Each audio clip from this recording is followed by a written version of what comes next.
My dear uncle, கேக்குதா? மக்களோட சத்தம் கேக்குதா? Stalin uncle, what uncle is very wrong uncle. இதுல வேற உங்க அப்பான்னு கூப்பிடுறாங்கன்னு வேற சொல்றீங்க.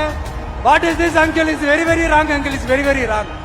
ஒரு தவறு செய்தால், அதை தெரிந்து செய்தால், அவர் கபட நாடக மு.க. ஸ்டாலின் அங்கிளாகவே இருந்தாலும், அங்கிள் அங்கிள் உங்களுக்கு மனசாட்சின்னு ஒண்ணு இருந்துச்சுன்னா நாங்க கேட்கிற கேள்விகளுக்கு மட்டும் கொஞ்சம் பதில் சொல்லுங்க அங்கிள். ஐயோ very very first uncle, very very first. எப்படி கேட்டாலும் இவங்க கிட்ட இருந்து எந்த பதிலும் வர போறதில்லை. ஏன்னா இருந்தா தானே.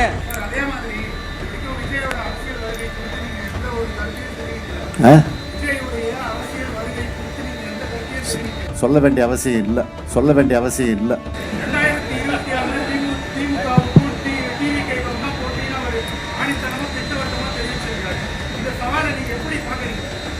நான் அதிகம் பேச மாட்டேன், இதுக்கெல்லாம் பேச வேண்டிய அவசியம் இல்லை. பேச்சை குறித்து செயலில் நம்முடைய திறமையை காட்டணும், அதுதான் என்னுடைய கருத்து. புதிய கட்சிகள் வரவில்லையோ, புதிய வாக்காளர்கள் திமுக பக்கம் வந்து கொண்டிருக்கிறார்கள், அதான் உண்மை. தமிழக சட்டமன்ற தேர்தலுக்கு இன்னும் ஒரு 7 மாதம் தான் இருக்கு. புதிய கட்சிகள், ஏன்னா திமுக கூட்டணி ஆல்ரெடி 9 கட்சிகள் பக்கம் இருக்காங்க, புதிய கட்சிகள் வர்றதுக்கு வாய்ப்பு இருக்கா சார்? புதிய கட்சிகள் வரவில்லையோ, புதிய வாக்காளர்கள் திமுக பக்கம் வந்து கொண்டிருக்கிறார்கள், அதான் உண்மை.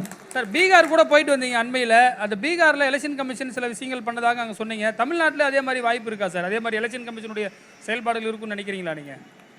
யார் எப்படிப்பட்ட சதி செஞ்சாலும் அதை முறியடிக்கிற வல்லமை தமிழ்நாட்டுக்கு உண்டு.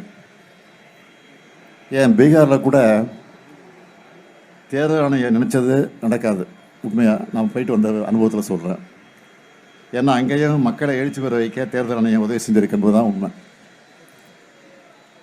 சி ஓட்டர்ஸ் கருத்து கணிப்பு குறித்து உங்கள் கருத்து என்ன சார்? சி ஓட்டர்ஸ் கருத்து கணிப்பு நடத்தியிருக்காங்க, அது குறித்து உங்கள் கருத்து என்ன? எந்த கருத்து கணிப்பு இருந்தாலும் எல்லா கருத்து கணிப்புகளையும் மிஞ்சி ஒரு அமோக வெற்றி தான் திமுக கூட்டணி பெறப்போகுது, அதில் எந்த சந்தேகமும் இல்லை.